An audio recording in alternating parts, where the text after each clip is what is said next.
नमस्कार, good news Bharat के YouTube channel पर आप सभी दर्शकों का स्वागत है। मैं संजीव शर्मा और आइए देखते हैं गुड न्यूज़ भारत पर आजमगढ़ की खबरें फटाफट अंदाज में।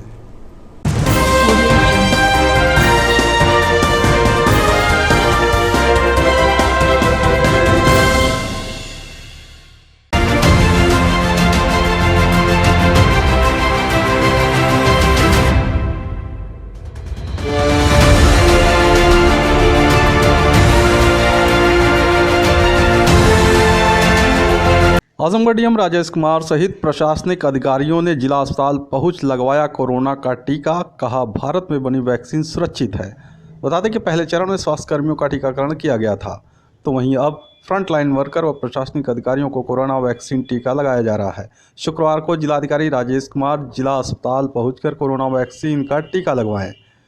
उनके साथ ही एडीएम प्रशासन, एडीएम वित्त व राजस्व, मुख्य विकास अधिकारी, एसडीएम सहित अन्य प्रशासनिक अधिकारी भी पहुंचे। सभी ने टीकाकरण कराया। इस दौरान जिलाधिकारी राजेश कुमार ने बताया कि भारत में बना कोरोना का वैक्सीन पूरी तरह से सुरक्षित है। उन्होंने सभी फ्रंटलाइन वर्करों से अपील किया कि टीकाकरण केंद्र पहुंचकर कोरोना वैक्सीन जरूर लगवाएं। साथ ही जिलाधिकारी ने आम जनता से अपील किया है कि जब तक वैक्सीन सभी को नहीं लग जाता तब तक कोरोना संक्रमण के बचाव के लिए कोरोना प्रोटोकॉल का पालन करते रहें, मास्क जरूर लगाएं, 2 गज की दूरी बनाकर रखें। 5 फरवरी को कोविड का वैक्सीन आज दिया गया है। सभी प्रशासनिक अधिकारी और फ्रंटलाइन वर्कर्स का आज वैक्सीनेशन है। तो हमारे द्वारा वैक्सीनेशन लिया गया। ये वैक्सीन बिल्कुल सेफ है, भारत में बनी हुई वैक्सीन बिल्कुल सेफ है। तो मेरा सभी से यही अनुरोध है, इसका भी जो समय दिया जाता है वैक्सीनेशन का, वैक्सीनेशन कराने आए और कोविड से अपने आप को बचाव के लिए जो प्रक्रिया है वो पूरी करें।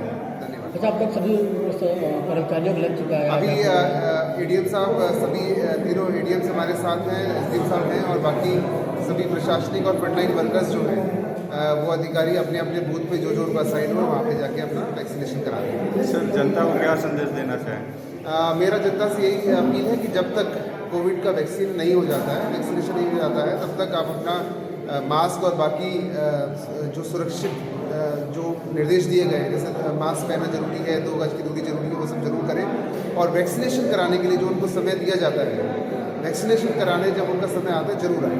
वैक्सीन बिल्कुल सेफ है, भारत में बनी वैक्सीन। आजमगढ़ शहर के नगरपालिका स्थित महिला छात्रावास खोले जाने की मांग को लेकर छात्राओं ने समाज कल्याण अधिकारी को सौंपा ज्ञापन। जिला मुख्यालय पहुंची छात्राओं ने बताया कि कोरोना संक्रमण के चलते महिला छात्रावास को पिछले 22 मार्च 2020 से बंद कर दिया गया, जो अभी तक खोला नहीं गया। छात्रावास नहीं खुलने से दूर दराज की रहने वाली छात्राओं को परेशानियों का सामना करना पड़ता है। कॉलेज खुल गए हैं तो छात्रावास को भी खोला जाना चाहिए, क्योंकि दूर से आने जाने में आर्थिक दिक्कतें भी होती हैं। समस्या ये है कि हम लोगों का हॉस्टल कोरोना की महामारी की वजह से बंद है और अभी तक खुला नहीं है। लगभग आपने कितने दिन से छात्रावास बंद होने से बहुत दिक्कत है, क्योंकि हम लोग दूर दूर से हैं, कॉलेज आ नहीं पाते हैं। अब पेपर भी कई बार हम लोगों का हुआ, सर से रिक्वेस्ट किए कि खोल दीजिए, कम से कम पेपर तो दे लें, पेपर नहीं दे रहे हैं। तो आपका कहना है कि यहाँ जेंट्स का छात्रावास खुला? जेंट्स वालों में लड़के रह रहे हैं, पर हम लोगों में लड़कियाँ नहीं रह रही हैं। तो क्या चाहते हैं आप लोग, क्या कहना चाहते हैं? हम लोग चाहते हैं कि जब कॉलेज खुल गया तो छात्रावास किस वजह से बंद है। आखिर छात्रावास पे कोई तो लिस्ट लगनी चाहिए कि लड़कियां जाएं देखें कि किस वजह से छात्रावास बंद है। तो वहीं समाज कल्याण अधिकारी ने बताया कि बच्चों का मांग पत्र लेकर मुख्यालय भेज दिया गया है। जैसे ही आदेश आएगा छात्रावास को खोल दिया जाएगा। यहाँ आई हैं 10, 12, 15 बच्चियाँ, ये चाह रही हैं कि हॉस्टल खुल जाए। इसके संबंध में हमारे यहाँ पहले भी आवेदन पत्र दिए थे, जिसको मार्गदर्शन के लिए हम कार्यालय में इसके माध्यम से भेज दिए हैं हेड वहाँ मुख्यालय को। वहाँ से मार्गदर्शन मिलते ही वो खुलवा दें। कोविड-19 के दृष्टिकोण से ये हॉस्टल अभी नहीं। आजमगढ़ जिले के दुबकी गांव निवासी नीलेश ने दबंगों पर जमीन कब्जा करने का लगाया आरोप, डीएम से की शिकायत। जिलाधिकारी कार्यालय पहुंचे निजामाबाद थाना क्षेत्र के दुबकी गांव निवासी नीलेश यादव ने बताया कि गांव में स्थित बंजर जमीन पर दूसरे गांव के कुछ दबंग लोग अवैध कब्जा कर लिए हैं।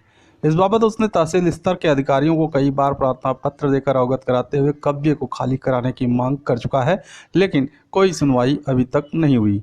नीलेश ने जिलाधिकारी को शिकायती प्रार्थना पत्र सौंप मांग किया है कि गांव की जमीन पर हुए अवैध कब्जे को हटवाने के साथ ही दोषियों के खिलाफ कार्रवाई की जाए। मैं 2 महीने से आ रहा हूँ, मेरा कोई सुनवाई नहीं हो रहा है। डीएम साहब के यहाँ 3 दरखास्त दे चुका हूँ, एसडीएम साहब के यहाँ 1 दरखास्त दे चुका हूँ, बाकी मेरा कोई सुनवाई नहीं हो रहा है। वहाँ बंजर ज़मीन में अवैध कब्जा हो चुका है, घर बना लिए हैं। कौन लोग बनाए? वो गांव के विपक्षी लोग कुछ पीछे के हैं, वहाँ से वो लोग आके बनवा लिए, यहाँ पे ज़बरदस्ती कब्जा कर लिए बंजर ज़मीन में अवैध।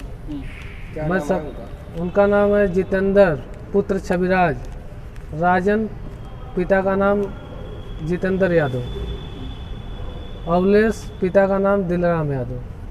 सब लोग मिलजुल के कब्जा कर लिए हैं, एक घर के हैं ये सब, और हम अकेले हैं। हम इतला किए, थाने में जाके यहाँ दरखास्त दिए, तहसील में जाके दरखास्त दिए, अभी कोई सुनवाई नहीं हुआ। क्या चाहते हैं? हम चाहते हैं कि वो बंजर ज़मीन तत्काल खाली करवा के उसको खाली कर रखा जाए। वहाँ पे गांव की संपत्ति है, वहाँ सब बारात बलाए आके बैठती है, ये लोग ज़बरदस्ती आके 4 दीवारी मार के घेर लिए। आजमगढ़ सीजीएम कोर्ट से शहर कोतवाली पुलिस ने पॉकेटमार को किया गिरफ्तार।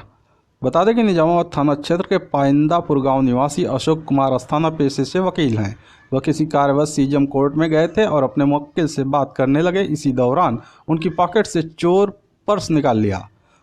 पॉकेट से पर्स निकालते वक्त उन्होंने चोर को रंगे हाथ पकड़ लिया और सूचना शहर कोतवाली पुलिस को दी।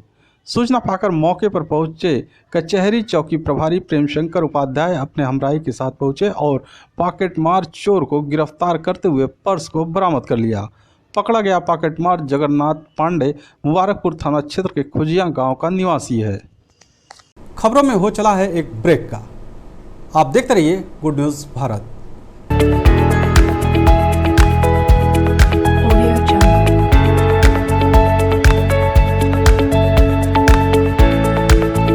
ब्रेक के बाद एक बार फिर से आपका स्वागत है।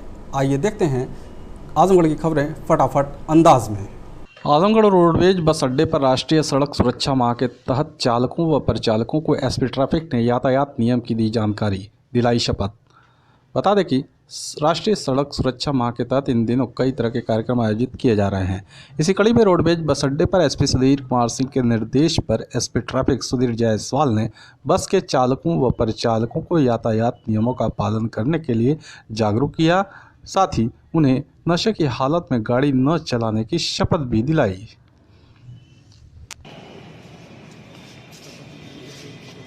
मैं शपथ लेता हूँ कि मैं नशे की हालत में वाहन नहीं चलाऊंगा, हमेशा सीट बेल्ट प्रयोग करूंगा, मोबाइल फोन का प्रयोग नहीं करूंगा, वाहन को मैं कभी भी गलत साइड से ओवरटेक नहीं करूंगा। मैं अपनी आंखों और वाहनों की नियमित जांच कराऊंगा। मैं हमेशा एम्बुलेंस और अग्नि वाहनों को आगे जाने के लिए साइड दूंगा। यातायात के नियमों और सुरक्षा उपायों का पालन करूंगा। आजमगढ़ सभा के निवर्तमान जिलाध्यक्ष हवलदार यादव ने पंचायतों के चुनाव में हाईकोर्ट के फैसले का स्वागत किया। बता दें कि हवलदार यादव ने हाईकोर्ट के फैसले का स्वागत करते हुए कहा कि योगी की सरकार पंचायती संस्थाओं को समाप्त करना चाहती है। संविधान के अनुसार समय से चुनाव कराया जाना आवश्यक है, चुनाव को टाला नहीं जा सकता, लेकिन प्रदेश सरकार का लोकतंत्र में विश्वास ही नहीं है। प्रदेश सरकार ने पंचायत प्रतिनिधियों को पूरे कार्यकाल में परेशान किया, स्वतंत्र रूप से कार्य नहीं करने दिया। सरकार के इशारे पर तंत्र हावी रहा, जिससे प्रतिनिधियों का अपमान हुआ। प्रदेश सरकार पंचायत चुनाव में अपने लोगों को जिताने के लिए वोटर लिस्ट में भारी पैमाने पर गड़बड़ियां करा रही है। हवलदार यादव ने प्रशासन को आगाह किया कि यदि निष्पक्ष चुनाव में बाधा पैदा की जाएगी तो इसका दुष्परिणाम प्रशासन को भुगतना पड़ेगा।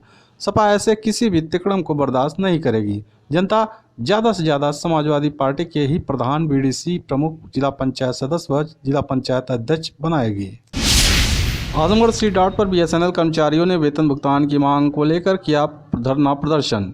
धरने का नेतृत्व कर रहे आनंद कुमार सिंह ने बताया कि 1,78,000 कर्मचारियों अधिकारियों के वीआरएस लेने के बाद मात्र 60,000 कर्मचारियों को भी तय समय पर वेतन भुगतान नहीं करना यह दर्शाता है कि बीएसएनएल मैनेजमेंट कर्मचारियों को लेकर गंभीर नहीं है। बीएसएनएल को लाभ में पहुंचाने हेतु संघर्षरत कर्मचारियों को समय से वेतन न प्रदान करना उनके मनोबल को कमज़ोर कर रहा है। आज हम बीएसएनएल मैनेजमेंट व सरकार से मांग करते हैं कि यह सुनिश्चित किया जाए कि कर्मचारियों को समय से वेतन दिया जाए। साथ ही साथ BSNL को 4G की सुविधा प्रदान की जाए, जिससे हम जनता को उच्च गुणवत्ता की सेवा दे सकें। आनंद सिंह ने कहा कि यह केवल सांकेतिक धरना ही नहीं, बल्कि मैनेजमेंट व सरकार को चेतावनी है कि कर्मचारियों को हल्के में न लिया जाए। हम आगे और भी बड़े संघर्ष के लिए तैयार हैं।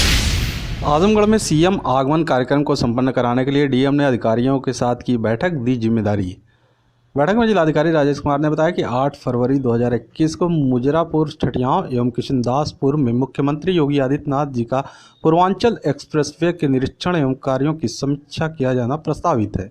जिलाधिकारी ने बताया कि मुजरा छठियाव में व्यवस्थाओं के पर्यवेक्षण के लिए अपर जिलाधिकारी वित्त एवं राजस्व तथा किशनदासपुर में व्यवस्थाओं के पर्यवेक्षण के लिए मुख्य विकास अधिकारी हरिशंकर को पर्यवेक्षण अधिकारी नामित किया गया है। इसी के साथ ही साथ कार्यक्रम को सफल बनाने के लिए व्यवस्था अधिकारी, कार्यपालक मजिस्ट्रेट की तैनाती की गई।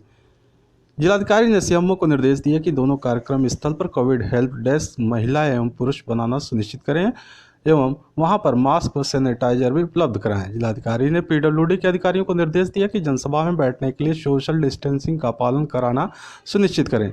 इसके साथ ही जिलाधिकारी ने कार्यक्रम में लगाए गए समस्त अधिकारियों को निर्देश दिए कि अपने दायित्वों का निर्वहन पूरी जिम्मेदारी के साथ करें। इसमें किसी भी प्रकार की लापरवाही नहीं होनी चाहिए।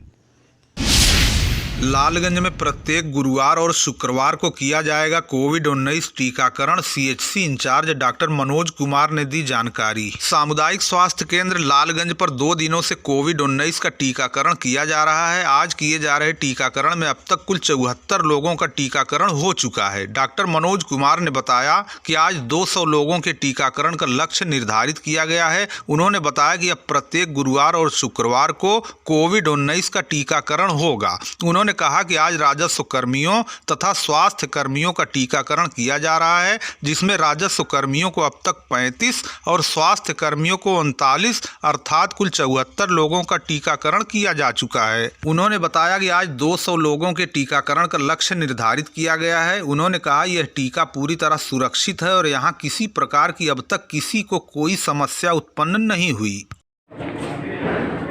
आज सामुदायिक स्वास्थ्य केंद्र में कोविड वैक्सीनेशन का 6वां चरण है, जिसमें रेवेन्यू, स्वास्थ्य विभाग, ICDS के सभी लोगों को लगभग 200 लोगों का आज टारगेट है और 9 से 5 टीकाकरण हम लोग करेंगे। बाकी हर हफ्ते में थर्सडे और फ्राइडे को टीकाकरण का कार्य पूरा किया जाएगा। बेली मोड़ पर देर रात टेंट हाउस का ताला तोड़कर 10,000 का सामान उठा ले गए चोर। थाने में दी गई तहरीर, पुलिस जांच पड़ताल में जुटी। बेली मोड़ पर चोर देर रात टेंट हाउस का ताला तोड़कर हजारों का सामान लेकर फरार हो गए। प्राप्त जानकारी के अनुसार देवगांव कोतवाली क्षेत्र के बेली मोड़ पर हरिश्चंद्र गुप्ता पुत्र अंतु गुप्ता निवासी चिवटाहरा थाना महनाजपुर की टेंट हाउस की दुकान है। नित्य की भांति वो गुरुवार की देर शाम दुकान बंद करके अपने घर चले गए। शुक्रवार को जब वो दुकान पर पहुंचे तो उन्हें पता चला कि दुकान का ताला टूटा हुआ है और जब अंदर जाकर उन्होंने देखा तो दुकान से डिस्को लाइट, बफर बर्तन चोर उठा ले गए थे, जिसकी कीमत उन्होंने 10,000 बताई है। घटना की जानकारी डायल 112 पर देने पर मौके पर पहुंची पुलिस ने घटना की जानकारी लेकर आवश्यक जांच पड़ताल आरंभ कर दी है। टेंट हाउस के पास स्थित 2 अन्य दुकानों पर भी शटर का कुंडा तोड़कर चोरी का असफल प्रयास किया गया। स्थानीय लोगों ने बताया कि कुछ दिन पूर्व एक किराना स्टोर से भी चोरी हुई थी, जिसका अभी तक कुछ अता पता नहीं चल सका कि आज पुनः चोरी की घटना से दुकानदार भयभीत हैं। पीड़ित ने देवगांव कोतवाली में तहरीर दी है।